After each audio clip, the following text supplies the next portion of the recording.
Hi, everyone. Good day. Welcome to the webinar, Bet the Farm, the dollars and cents of growing food in America. I'm Jen Hawes, Partnership Manager at Island Press. Before we begin, I would like to go over a few logistics for you all. The webinar will flow as follows today. We'll do a brief presentation on the book, Bet the Farm by Beth Hoffman, and her husband will be joining her, John Hoagland. And then John Piatti will be doing some introductory remarks about the American Farmland Trust. And then Beth and John will engage in some opening questions by John Piatti, and then we'll open the questions up to you all. So please submit those through the GoToWebinar questions panel here. If you have any trouble, you can use the chat function to reach out, and I'm happy to help with your questions there as well about the functionality. When the webinar is done, we ask if you can complete a brief survey to help us to continue to provide these webinars for free and get your feedback on what we can do better. And just so you know, the session will be recorded. Just a little bit of information about Island Press. Island Press is an environmental nonprofit book publisher founded in 1984. Our mission is to provide the best ideas and information to those seeking to understand and protect the environment. We elevate voices of change, shine a spotlight on crucial issues, and focus attention on sustainable solutions, like we're doing here today. Our partner today is the American Farmland Trust. American Farmland Trust saves the land that sustains us by protecting farmland, promoting sound farming practices, and keeping farmers on the land. The pioneers of the No Farms, No Food movement, American Farmland Trust believes that farming is our future. And Island Press is very pleased and honored to be publishing the book, No Farms, No Food, in the spring of next year. So please be on the lookout for that. So today, the webinar is based around the book, Bet the Farm, and we are offering everyone a very special discount on the book today for 30% off. Use the code webinar at islandpress.org/book/bet-farm. I'd like to introduce our panel today. So first we have John Piatti. John joined the American Farmland Trust as president in July 2016, bringing to the organization more than 25 years of executive management and public policy experience and a passion for farming and the environment. Under John's leadership, American Farmland Trust has engaged in the most comprehensive study of American land use ever conducted, helping secure an additional $200 million per year in federal funding for agriculture conservation easements, and launched new initiatives that advance regenerative farming practices, combat climate change, and support the next generation of farmers. Thank you, John, for joining us. Beth Hoffman and John Hoagland are joining us as well. Beth is the recent author of the book, Bet the Farm. Beth has been reporting on food and agriculture for over 20 years, and her work's been on NPR, The World, Latino USA, Living on Earth. She's blogged for Forbes and studied the food system in depth as a student, fellow, and co-lecturer at UC Berkeley School of Journalism. She's completed several documentary projects, including a year cooking with immigrant women in their homes and telling their stories. She was an associate professor of media studies at the University of San Francisco for 6 years. And John Hoagland, Beth's husband, grew up on a farm in Iowa. He's a trained chef and butcher and has recently learned carpentry. John worked for Whole Foods for 11 years, 5 of which he was a butcher, and was the head of commercial sales at Prather Branch Meat Company. He teaches butchery classes and team building events. And with that, I'm going to hand screen control over to Beth. Well, thank you, Jen.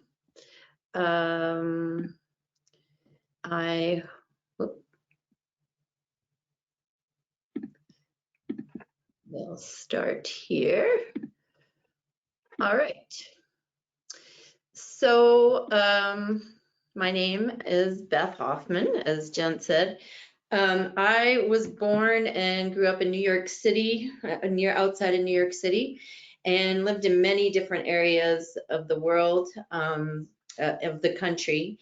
And I was a journalist for the past 25 years or so, covering food and agriculture as a freelance radio and print journalist, and worked as in the media studies department at the University of San Francisco.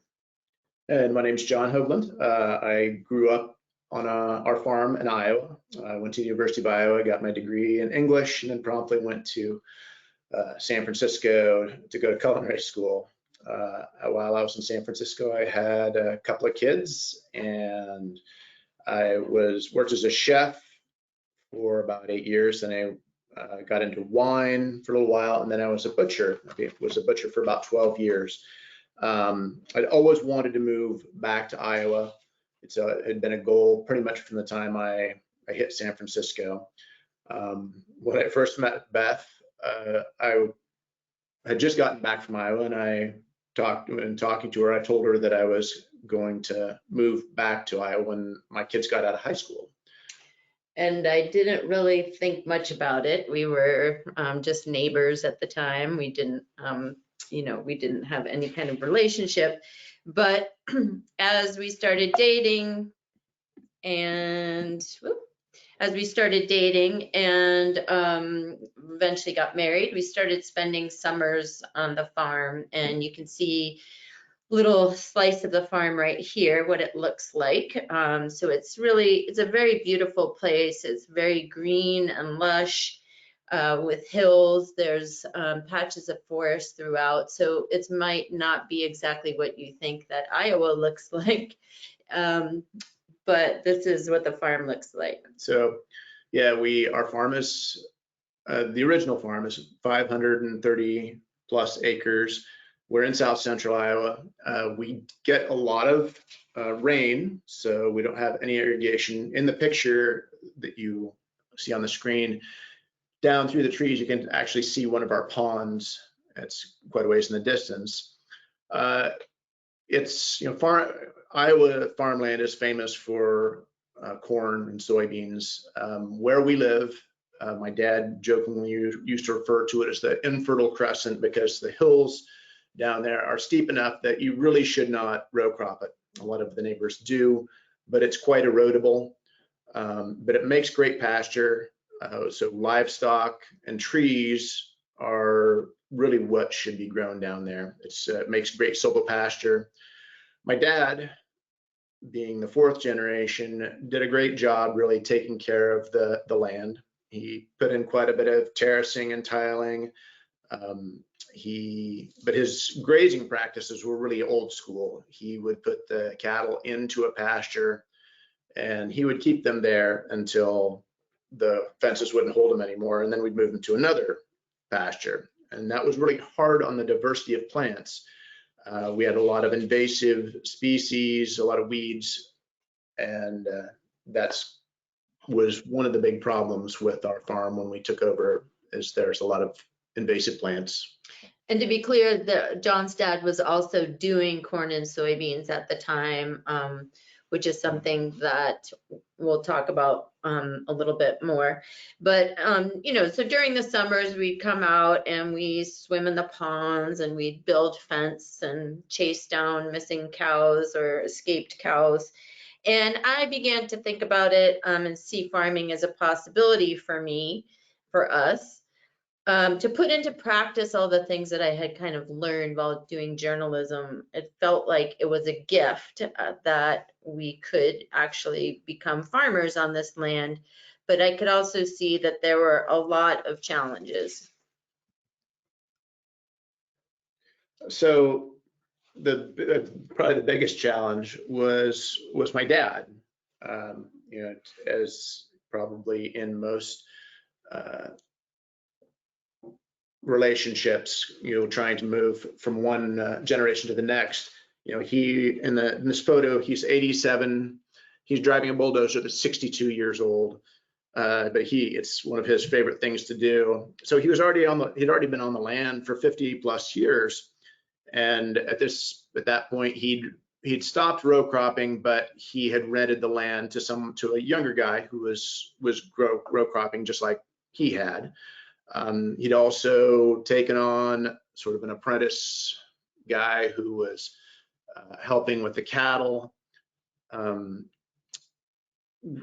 Many times when I talked to him, he discouraged me from getting into farming. He said, there's just no money in it, and it's not something you should really do. But, you know, we were persistent. John was persistent in this dream of wanting to move back. And we started to talk to him. His name is Leroy, about moving back and us taking over the farm. And I talk about it at length in the book. I'm sure we will talk about it in our conversation here as well. But it took us about a year to get our lease figured out with him. And, you know, one of the biggest issues is that we wanted to do things differently on the farm. We didn't want to row crop. And he was honestly afraid, probably rightly so, that we would fail, that we would not be able to provide him income because, you know, he didn't really have like a retirement fund ready to go. He needed income from the land. So he was afraid that we might end up losing the farm. So, you know, his concerns were really valid, and he really knew the financial strains of farming that we were kind of ignoring at that point. And I remember sitting down with my mom, who was a CPA. We were still in San Francisco. We were trying to come up with a business plan. So we started to go through and write down the things that we were going to, our costs. So we were buying the cows for $30,000, 30 cows at 10 grand a year. And we had the lease, which we agreed upon with him, was $13,000 we would pay him. It's a 530 acre farm, and he was still going to have a little bit of row crop that somebody else was doing. So this is what we thought would be helpful. So, you know, we started writing down everything else, fixing tractors, the fuel costs, the fencing, and the total, we tallied up the sales, we subtracted the costs, and my mom revealed that we would lose $25,000 in our first year, which was $6,000 more than we had allocated for this. And it was true that things were going to get better over time. Like after those first 3 years when we were buying the cattle, our bottom line looked like maybe we could make about $20,000 to $30,000 a year. But for 1.5 people working full time, like I was figuring I was a half-time person, for working full time, that's not very much. And it's if everything went okay, which in farming, it often does not go all that well. So like a good reporter does, I started looking into it, and I found out that, you know, we're not alone. And in fact, if we were going to make $20,000 to $30,000, it would actually be quite good. So here's a USDA chart that I'll break down. Just ignore that arrow for a second. Came on the wrong time. But the tiny little line that's right there actually is the median income, farm income in 2019. You can, I don't know if you can see on your screen, but that little tiny line is above the 0 mark compared to the years before when it's below that 0 mark. And this was saying that in 2019, the median income was less than $300. So 1 million of America's 2 million farms were making less than $300. And this little section here, I'll read to you. It was at the median household income from farming was positive in 2019 at $296. And this was the first time since 1996 when the median household income was not negative from farming, which means that in these supposedly great years of 2010 through 2013, farms on, you know, the median income anyway was still far below that, far below breaking even. And you also see, now back to that orange arrow that I had there, there's this section called median off-farm income, which is really the dirty little secret about farming that I talk about in the book. I'm not going to go into detail here, but hopefully you'll read it and learn more. Okay, so as a farmer, I felt really devastated about this. You know, we were coming in to farming with privilege. We're well aware of it, that we had family wealth that had built up over generations, not an exorbitant wealth, but there was wealth nonetheless. We had savings and we had access to land at this discounted rate. The $13,000 was a very heavily discounted rate. So this was privilege that so many other farmers do not have. And if average farm age is nearing 60 years old, you know, how are we going to get more people into farming? Because Americans do want small towns. We want rural America to be there if we ever want to live in it, or because we grew up in these places, we want rural America. And we don't want to see just giant farms with robotics or whatever it happens to be. So as a reporter, I felt like this is what I've heard mostly about farming. That there were yearly problems, that farmers were struggling because of the pandemic, that the weather was a problem in a particular year, that trade problems, but not, I did not really hear that this was a problem, money was a problem for most farms most of the time. So even here, that's talking about these record farm sales in 2020. If you look at the updated version of what I just showed you, you can see that the median income was actually, that's the projected for 2021 is that negative 1,387. It's actually for 2020, it was a negative $1,248. So I really was very confused. It's like, why are there great years and not really great incomes? And so Bet the Farm was born. So if you look at our farm ecologically speaking, we can see a lot of success that John will talk about. Yeah, so we've already in 3 years we're already seeing big change. We're grass finishing our cattle. You know, I move my cattle every day. I usually have 2 herds. I've got a herd of cows and their calves, and then I've got a herd of yearlings. And even though in the 2 of the last 3 years we've had moderate droughts, we have always had grass. A lot of our neighbors have run out of grass because they continue to use the model that my dad used, where they just put cattle in a pasture and just leave them there until they run out, and then the grass doesn't have the capacity to come back. We also have seen a lot more of a robust grassland. We're getting a lot more wildlife back, a lot more different types of grasses coming in that are native, that we are very happy to see. We've also added goats, and that's, you know, the goats are what we're trying to do to break the cycle of the invasive weeds. Big problem weeds are multiflora rose, honeysuckle, and honey locust. The cows will not touch those. They just have no interest in them. Most of them are thorny, and goats love them. So we're getting out there and really battling with the multiflora rose, and the goats are just going and they just eat it.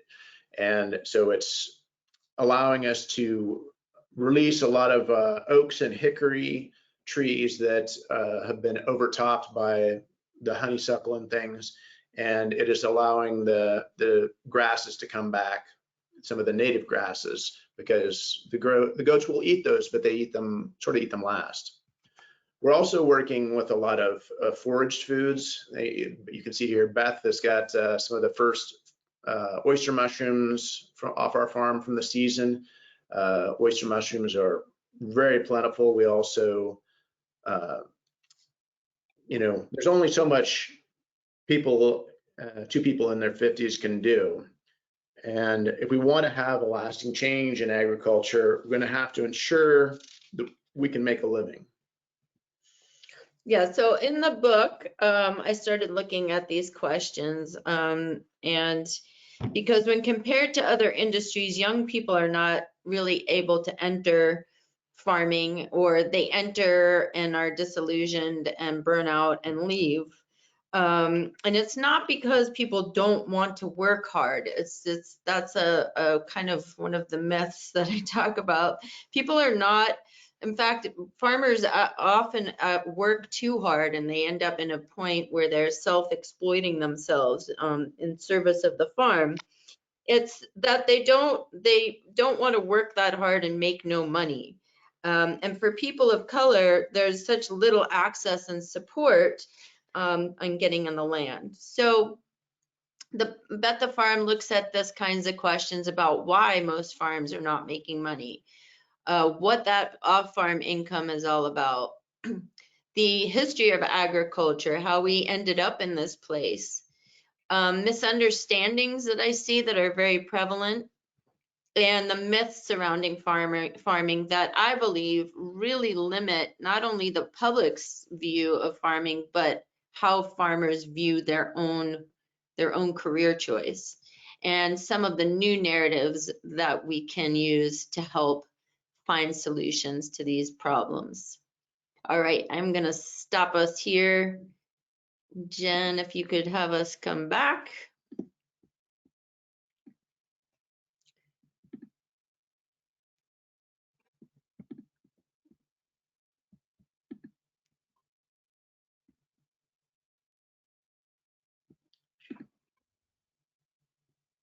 Here we are. Great. I guess I will just jump right in. As Jen mentioned earlier, I'm John Piotti. I'm the president of AFT. And before I, hold on a second. I'm sorry, I guess you didn't have my pretty visage there earlier. Again, John Piotti from American Farmland Trust. And before I jump in and ask some questions of Beth and John, I just wanted to take a couple moments to tell folks about American Farmland Trust. I sometimes describe AFT as the least known organization doing some of the more important work in this nation. A lot of people know our bumper sticker. Jen shared it earlier, the No Farms, No Food bumper sticker that's out there on a million plus vehicles, but you're not aware of the organization behind it. And few people know that we've really had an outsized impact on a field we refer to as conservation agriculture. So we've helped permanently protect over 7 million acres of farmland. We've also helped advance better farming practices, soil health building practices, sometimes called regenerative practices, on tens of millions of acres of farmland. And in the process of doing this and other work, we've had a direct hand in supporting about 600,000 farmers during our 41 years of existing. It's just one example of our impact. AFT formed and then led the Conservation Coalition that resulted in the incorporation in the 1985 Farm Bill of the so-called conservation title. And it's really easy to rail against U.S. agricultural policy. I do it all the time. But there's a lot of good things in U.S. policy as well. And the conservation title is the place where you find those programs that help farmers put soil conservation to work on their properties that can be really, really effective. We talk now a lot about regenerative practices, and that's a good thing. It's wonderful. It's an important topic. Regenerative practices can rebuild soil health, and in so doing, we're sequestering atmospheric carbon. So it's one of the few promising ways of potentially addressing climate change. But we wouldn't be having that conversation about regenerative practices if it had not been for the now 36 years of experimentation and refinement that has been possible because of the programs that USDA has advanced through the conservation title. And most of those were initially conceived and then advocated by AFT.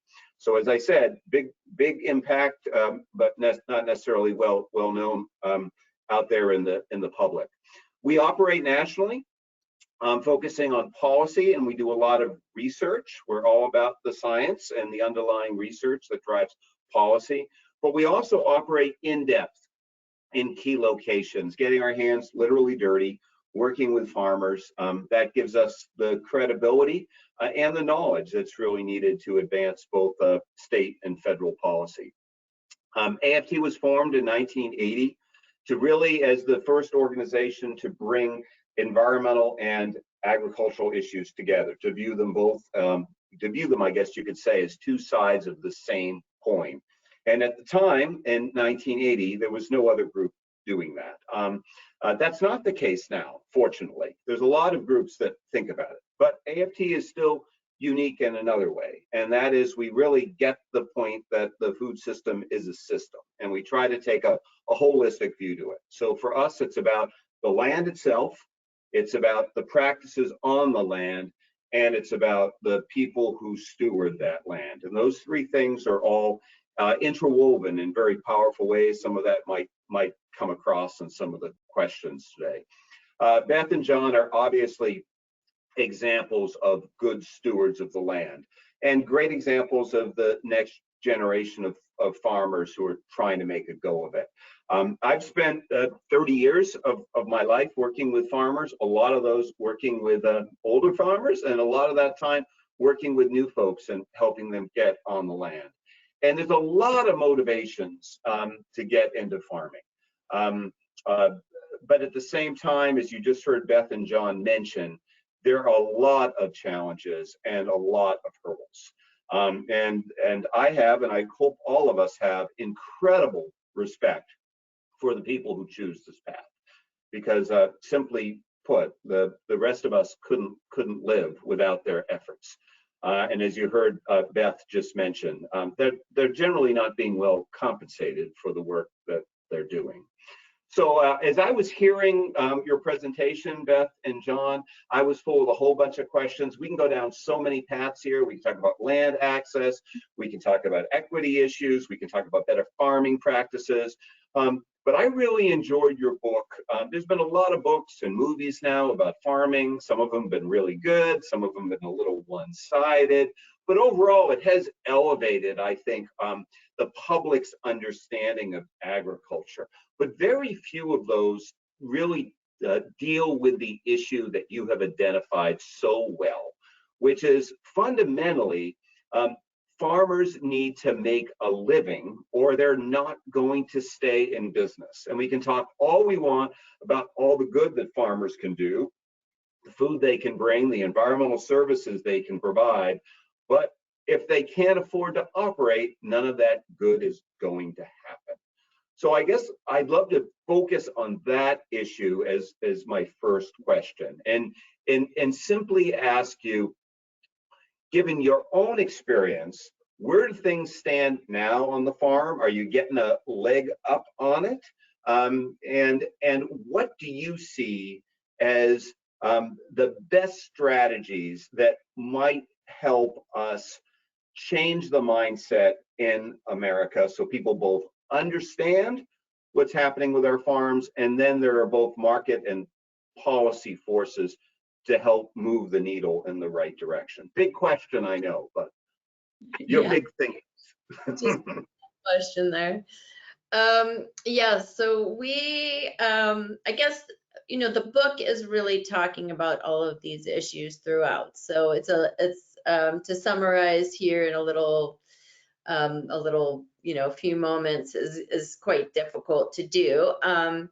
But I will say that I think that, well, on our farm, we can just take the example of our farm, and what we have, our sort of approach about it has been to really not do what a lot of farms have done, which is not go into debt. So that's one of the main things that is a problem for farms in this country is that not only is the land so exorbitantly expensive, but the machinery is as well. And you can get in a mode which people call the agricultural treadmill of trying to stay on top of the next thing. And we see a lot of neighbors, not necessarily, because they own land for a long time. So the land is paid off, and that becomes a different situation from somebody who's trying to get into farming and has to have that capital outlay of the actual land. But as soon as you get into the mode that I talk about in the book, let's say there's a story that we tell. John's dad tells of having one of the first hog confinement units in the state of Iowa, which is now everywhere. And he and a group of people decided that this would be a way to get ahead. And so they came together and they took out what amounted to be a very large loan, a few $1 million in today's standards. This was at the end of the 70s. And they took out the money and they built a hog facility. And I think they went on different farms, right? The hogs at different ages. There was a central facility that had the sows in it, and then they produced piglets, and each farmer would then take a share of the piglets. So all of the neighbors around, what Leroy tells the story, they were just pissed about this situation because they could see what was going to happen, which was that there was going to be a market flooded with hogs within a few years, and everyone's hogs were going to be worth nothing or very little. And because Leroy got ahead of the curve with it, they did quite well for a few years. Financially speaking, I think John and his family feel like it was detrimental to not only the hogs, which they loved raising outdoors, but it was detrimental to their father's health as well. He had a persistent cough and he wound up with pneumonia, and it was fairly serious. The fumes in the hog house and the dust, and having to be in there every day, and it was a fairly serious situation. But by the early 90s, they sold. They were having actually squabbles between them because it's hard working with other people. And they sold between the other farmers. Yeah, the other farmers that were part of the group. And they sold, and like the next year, hogs went for $8 a head when it took $75 to raise them. So if you are a farmer that's very ahead of the curve, it used to be that you could get ahead. And then, so everybody was sort of in this race to consistently be the ones that were going to yield the most. But if you look at then that trajectory in history, you can see how every single time that has resulted in a surplus in the market where you have way too much supply of whatever it is and way too little demand, and the prices just crash. So if you look at things like corn prices, I'm sure it's the same with wheat or, pretty much everything else, it tends to go up, come pretty quickly down, and then is low for a really long time before you have another spike.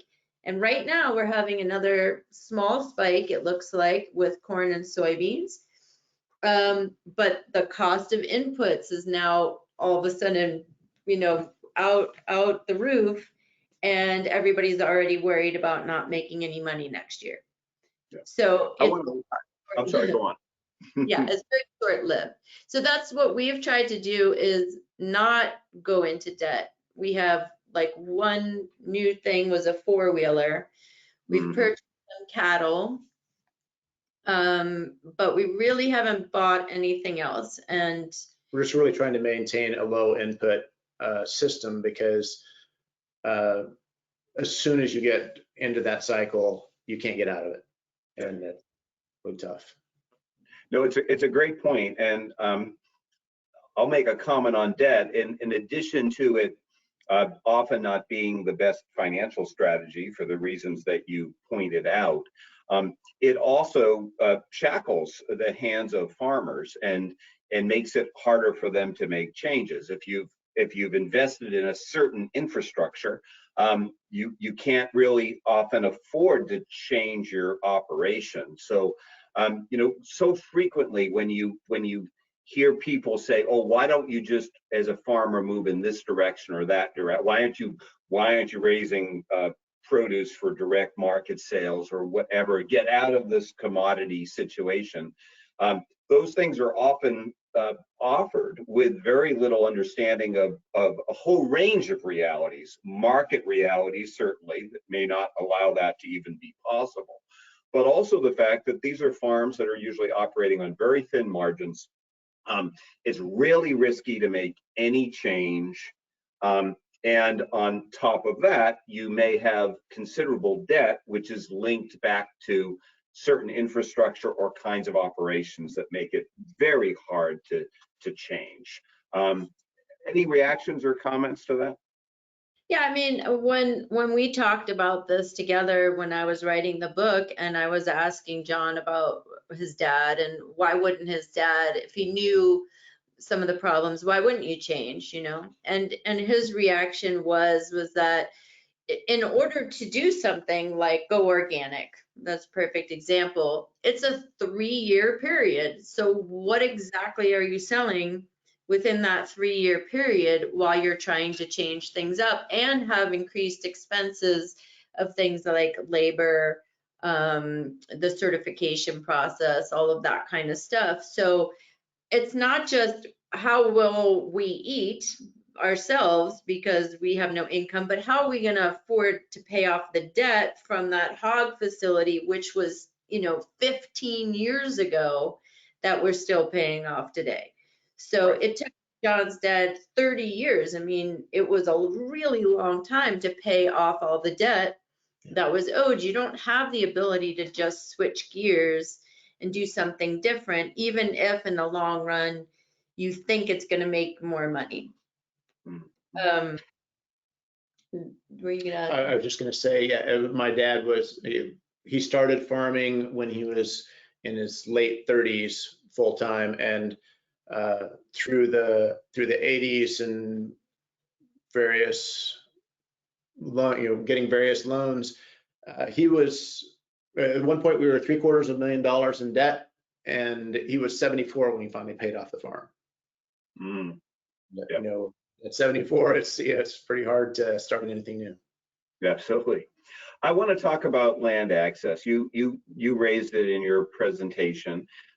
In some ways, your situation was less of a challenge than someone getting a new who doesn't necessarily have family land. Although family land is not always the answer either. A lot of people just think, oh, the farmer can pass it off to his children, but in your case, almost always this is the case. The land is the existing farmer's retirement, right? So in your case, you began by leasing the land, you're paying a rent.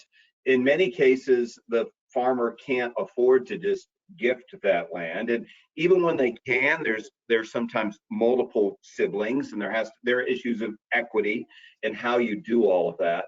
And those are in the good cases, right? Those are cases where there actually is land that is at least somewhat owned. Sometimes, usually the bank owns a lot of it. But then there are all those situations where a new farmer doesn't even have those advantages, which are not as great as they sound. I know you looked into this as part of writing the book. AFT spent a lot of time trying to get new farmers on the land over the last 40 years. It's a challenge. What strategies come to your mind of what can be done to help new and beginning farmers, whether they're folks like yourself, professionals, somewhat having access to land, or the other extreme, socially disadvantaged, underserved, historically underserved folks with limited means, perhaps people of color and the like. What strategies have you identified that might be helpful? Well, I think that, the progress has been made with conservation easements, that you all have been a part of that. So just the quick, blurb about it would just be that a landowner could put this easement on their land that would say that, let's say, that there could only be food grown on a piece of land in perpetuity. So the idea is that you would put this easement on that then will make sure that that's what's done. I was just going to say, and corn and soybeans are not considered food. Yeah, like normally, food, yeah, if you put that kind of easement, or you could just have an agricultural easement. There's all different kinds. Right. So that's used quite a bit now because people would like to see the land stay in whatever sort of, especially if you've been making a lot of changes to the land. It's a terrible thing to think that the land would be sold and someone in 3 minutes could knock down every tree that we spent years to plant. So, those kinds of systems are out there and are opportunities for landowners. I, as someone who's just a doubter, like I am skeptical and doubt everything.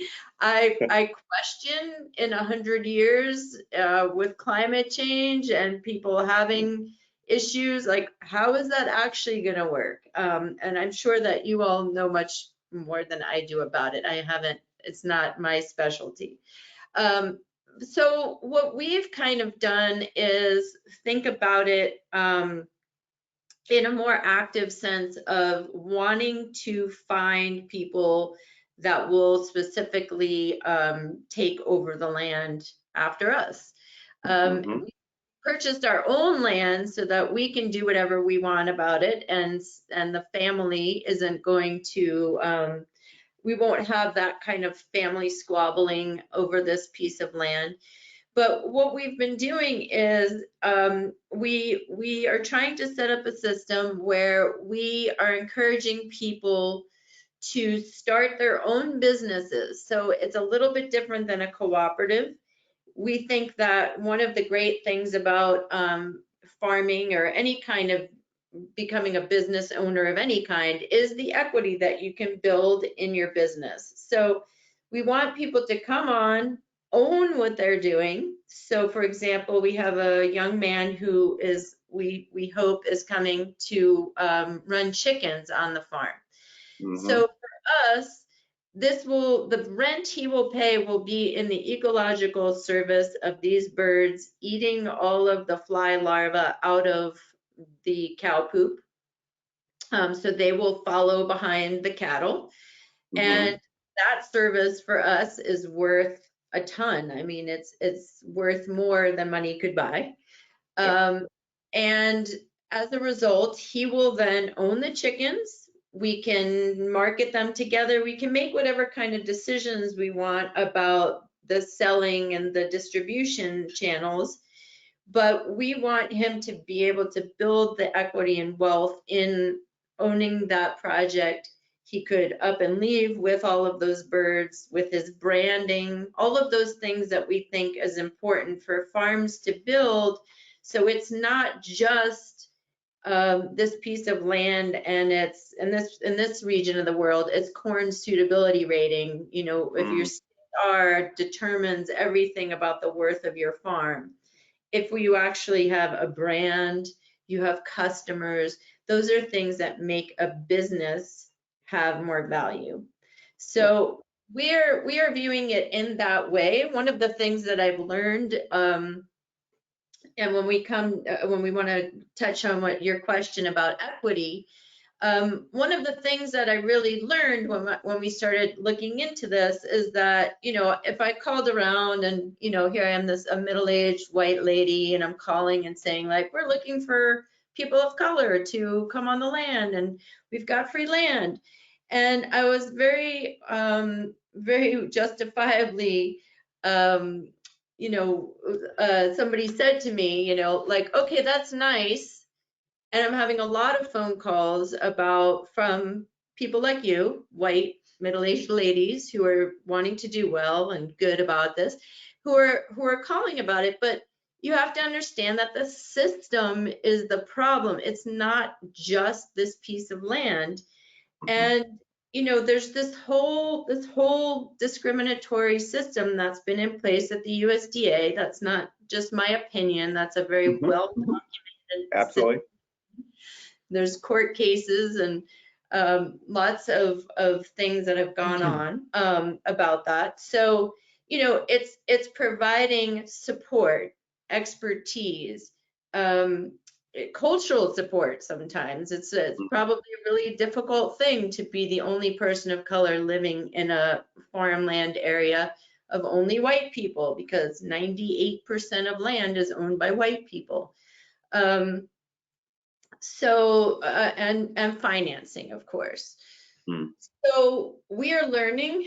I don't want to make it sound like this is something that I'm, pioneering and we're coming up with. There's been communities of color, indigenous communities have been working on these problems for eons since land was taken. So I really don't want to make it sound like we're inventing something that's, very nobody's thought about before us. But we're learning and we're trying to create a system that will take into account all of these different things. Great. Thank you. And I want to make a couple of comments on that, but I want to remind people first that you can submit your own questions to the question tab on the webinar there. So please do that. We'd love to ask Beth and John some of your questions. But I really like what you said, Beth, on many levels there. First, this idea of trying to use the farm as an incubator to have other people come on and get a business going and establish some equity, and ideally something that's synergistic with what your needs are. Farming, the best farms are often ones that are diverse in many ways, different crops, integration of crops and livestock. We need both for the nutrients, for the full set of environmental services, diversity of markets as well. And it's very hard for two people to do that. So I think that's a really smart idea. I also want to comment on easements, because that is, that's the game that AFT advanced 40 years ago. And it's a very powerful tool that does help with access, because it's a way of helping existing farmers get some equity, selling their easement or donating it and getting the tax benefits. Is often a way to put money in your pocket as a farmer, and perhaps more importantly, it's a way of lowering that initial cost for an incoming farmer. But as you say, it's only one tool. It works in some places well, doesn't work in other places particularly well, depending on valuations and demand and a whole host of other issues. And I guess that I make that point simply to say that it is a complicated system here. So I'm gonna hope we'll get a question or two in a moment, but let me ask, or let me posit one of my biases, and you can tell me if you agree. Great that we've got tools like easements out there. They help. Great for folks like yourself to be welcoming for other entrepreneurs who you can work with. But fundamentally, we've got to figure out a way that we're compensating farmers adequately, or none of this works. And the truth is, as you know, you pointed out in some of your statistics, that's not happening.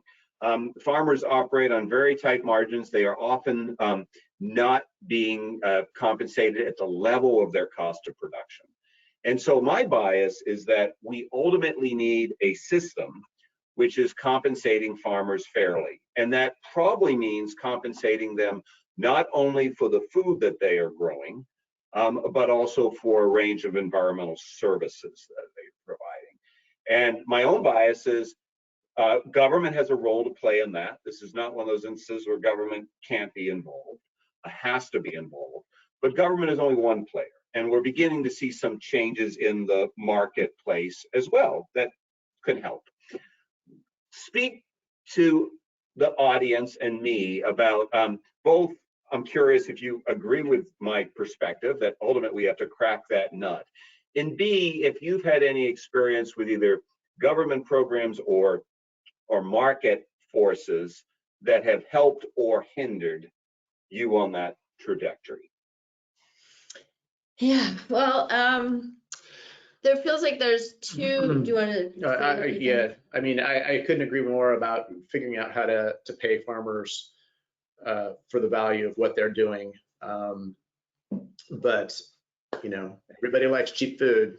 Well, yeah, and I would also say that I think that there's a few different things that you're asking. So the one that I'm going to choose to address right now is you know, there is a discussion always about the fact that Americans pay very little for their food as compared to other countries. If you look that up, the American the amount that we pay out of our income is very low compared to other countries. But the part that I think that is really fascinating is that if you look also at the USDA puts together this data that's called the food dollar, and they show how much of the food dollar that you spend in the supermarket, where that money goes. And currently, that food dollar, for each dollar that you spend in the grocery store, 14 cents of it goes to farmers.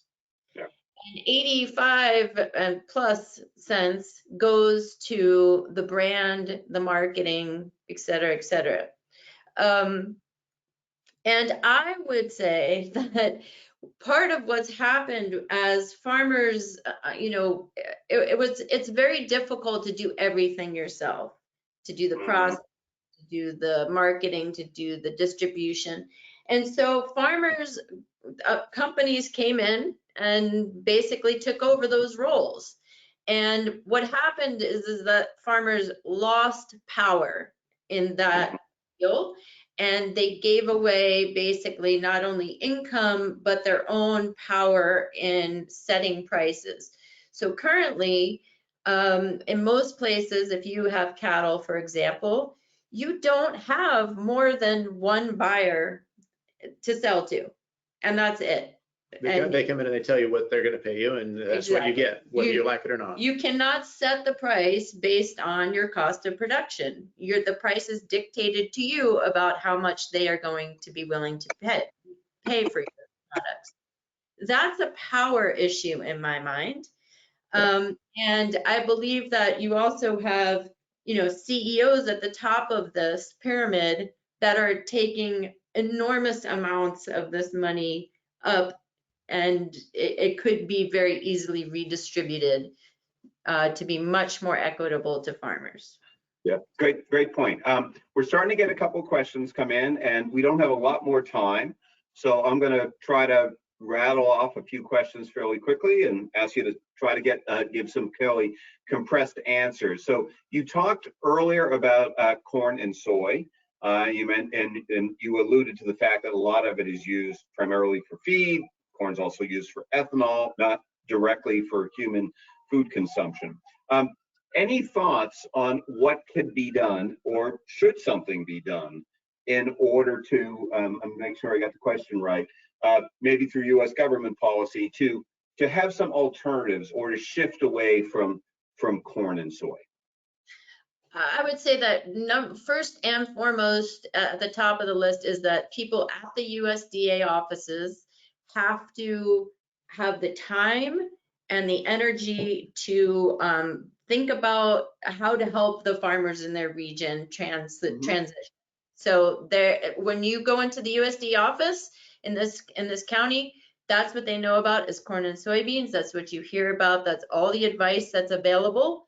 And that could very quickly switch if you had people who had the time. I want to be clear is that there's so much bureaucracy at that office, so many forms and check boxes that they have to fill out, and new programs and something new every 5 years with the new farm bill, that they don't have the time to actually learn about programs that help transition farmers. So I personally, I think that it's an employee issue. It's a problem with the fact that employees that work there don't necessarily know how to help anybody transition. Well, we work a lot with USDA, and they have some significant.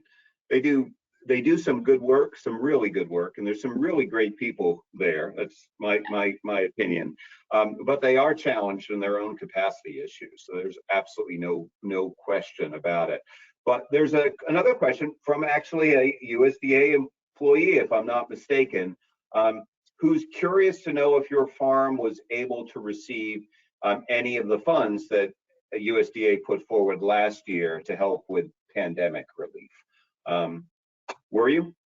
No, we didn't receive any money through pandemic relief. We've received money through the NRCS through programs that we're working on to make our land more sustainable. But and we also received payments, even though we don't grow corn or soybeans, we've received payments for corn and soybeans, which doesn't make any sense to me, but they give you the money, so that's the way the program works. And market facilitation, but we didn't put in for the pandemic money because we felt like it actually kind of maybe helped us in terms of the pandemic kind of helped us in terms of our direct sales. There was a lot of interest in buying from farms, and that kind of helped us. Yeah, it's interesting, and we actually created an AFT, our own farmer relief fund, for the pandemic, and we did it principally because a lot of direct sale farms immediately lost their markets at the beginning of the pandemic because perhaps they were selling to institutions, restaurants, or they were selling to a farmer's market that were closed. But then a lot of those farms really rebounded as people were looking to purchase locally, and our fund helped a few of those farms pivot to a different kind of direct marketing. But really interesting what those disruptions. I have another question here. See if I can find it. Dealing with the technology is always a little challenging here. For young people who want to farm, how can they find farmers like yourself that want to pass on land to young farmers? And how do you suggest young people across the country can find land? Big question in the final 2 minutes we have here. Our experience has been, as we're talking about this, in a state like Iowa, there are a lot of people who are landowners who are looking for this situation. I think the problem is that people want to be in the Bay Area, they want to be in the Hudson Valley, they want to be in places where there's already very well established agricultural foodie havens, right? And we all in rural America need you, young people, come on out and help repopulate these areas and make something of towns that have really suffered. There's a lot of opportunity for us in San Francisco working in food. We were like tiny fish in this giant pool, right? And then you come to a place like Iowa where there's not a lot of these things happening, and suddenly there's a lot more activity you can be involved in. There's a lot more change that you can really help happen around here. So there is a lot of land. You can look at the Sustainable Iowa Land Trust for one. They are looking for people to come take over land that has easements on it, that is very affordable. It's out there. It's very, there's a lot of it. And just so you know, AFT's research suggests that there will be 381 million acres of American farmland that will be in transition in the next 15 years because of the age of farmland owners, the point you raised earlier, Beth. So huge opportunity, and you can view that as a tremendous challenge.